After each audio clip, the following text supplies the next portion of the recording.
नमस्कार दोस्तों। आज हम लोग बिहार स्पेशल में कला एवं संस्कृति अंतर्गत बिहार की भाषा, बोली एवं साहित्य पर चर्चा करेंगे। इससे भी विभिन्न परीक्षाओं में प्रश्न आता है।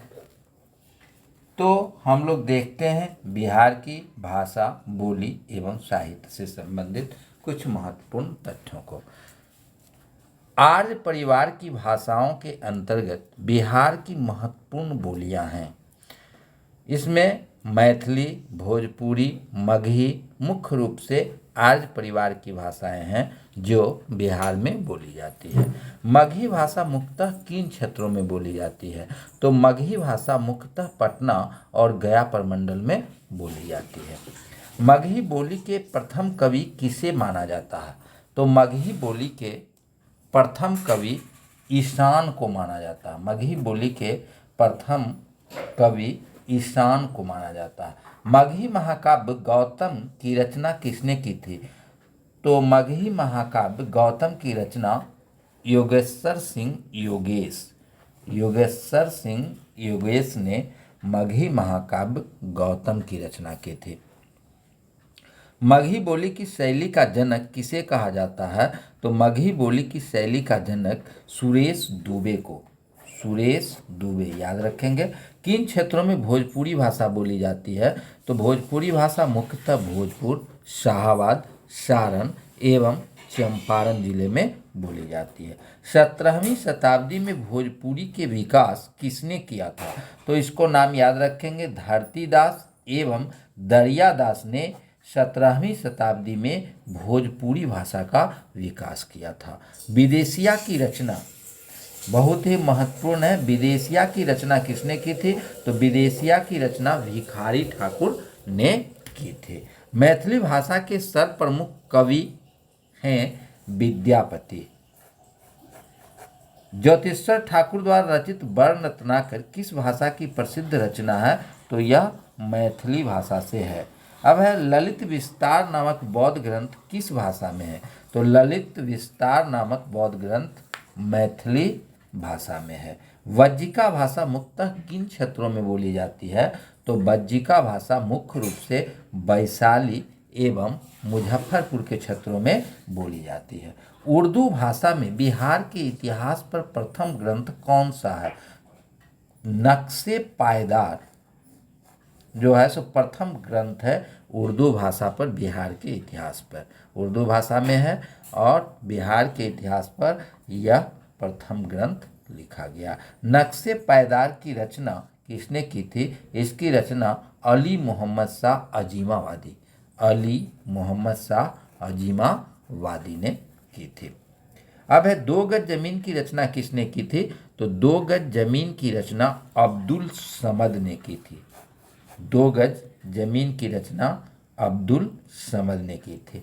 सिराते मुस्तकिल की रचना इमाम उद्दीन कलंदर ने की थी। सिराते मुस्तकिल की रचना इमाम उद्दीन कलंदर ने की थी। प्रबोध साहित्य सम्मान निम्नलिखित में से किस भाषा का सर्वोच्च साहित्य पुरस्कार है? तो यह मैथिली भाषा का सबसे सर्वोच्च पुरस्कार है। अब आगे हम लोग देखते हैं दिनकर जी अपनी किस रचना से राष्ट्र कवि के रूप में प्रतिष्ठित हुए? तो उस रचना का नाम है रेणुका। रेणुका के बाद जो है वह राष्ट्र कवि के रूप में प्रतिष्ठित हुए। द सर्चलाइट के पहले संपादक कौन थे? सर्चलाइट के पहले संपादक सैयद हैदर हुसैन थे। सर्चलाइट के पहले संपादक सैयद हैदर हुसैन थे। भाव विवेक एवं विधि विवेक नामक पुस्तक की रचना किसने की थी? मंडल मिश्र ने। समालोचना के लिए कौन सा पुरस्कार दिया जाता है? तो समालोचना के लिए नलिल बिलोचन शर्मा पुरस्कार। समालोचना के लिए नलिल बिलोचन शर्मा पुरस्कार दिया जाता है। पुरुष और नारी किनकी कृतियां हैं? यह राजा राधिका रमन प्रसाद सिंह की रचना है। उपेंद्र महारथी पुरस्कार किस क्षेत्र में दिया जाता है? तो उपेंद्र महारथी पुरस्कार कला एवं शिल्प के क्षेत्र में दिया जाता है। चाणक्य पुरस्कार किस विषय के लिए दिया जाता है? तो चाणक्य पुरस्कार राजनीति शास्त्र के लिए दिया जाता है। काशी प्रसाद जायसवाल पुरस्कार किस क्षेत्र में दिया जाता है? काशी प्रसाद जायसवाल पुरस्कार इतिहास के क्षेत्र में दिया जाता है। फणीश्वरनाथ रेणु पुरस्कार किस क्षेत्र में दिया जाता है? तो फणीश्वरनाथ रेणु पुरस्कार आंचलिक कलाकृति के लिए दिया जाता है। भिखारी ठाकुर पुरस्कार किस क्षेत्र में दिया जाता है? तो भिखारी ठाकुर पुरस्कार भोजपुरी भाषा की लिखित पुस्तक के लिए दिया जाता है। दी पटना टाइम्स का प्रकाशन कब हुआ था? तो यह 1914 ईस्वी में हुआ था। अब है मोहम्मद यूनुस ने किस पत्रिका का प्रकाशन आरंभ किया? तो इन्होंने द पटना टाइम्स नामक पत्रिका का प्रकाशन किया। इंडिया डिवाइडेड चंपारण में सत्याग्रह एवं बापू की कदमों में किनकी रचना है? 3 किताबें, इंडिया डिवाइडेड, चंपारण में सत्याग्रह एवं बापू की कदमों में किनकी रचना है? तो यह रचना डॉक्टर राजेंद्र प्रसाद की है। अब है बाबा बटेश्वरनाथ रतिनाथ की चाची एवं बलचनमा की रचना किसने की थी? तो बाबा नागार्जुन ने की थी। इसमें 3 किताब है, बाबा बटेश्वरनाथ, रतिनाथ की चाची और बलचनमा। इसकी रचना बाबा नागार्जुन ने की थी। कामसूत्रम किसकी रचना है? यह वात्स्यायन की रचना है। द्विविहारी का प्रकाशन किसने शुरू किया? तो द्विविहारी का प्रकाशन महेश्वर प्रसाद ने शुरू किया। कीर्तिलता, कीर्ति पताका एवं गौरक्षा विजय किनकी रचना है? तो यह तीनों विद्यापति की रचना है। कीर्तिलता, कीर्ति पताका एवं गौरक्षा विजय विद्यापति की रचना है। अब हम लोग देखते हैं मैला आंचल जुलूस पलटू बाबू रोड किसकी रचना है?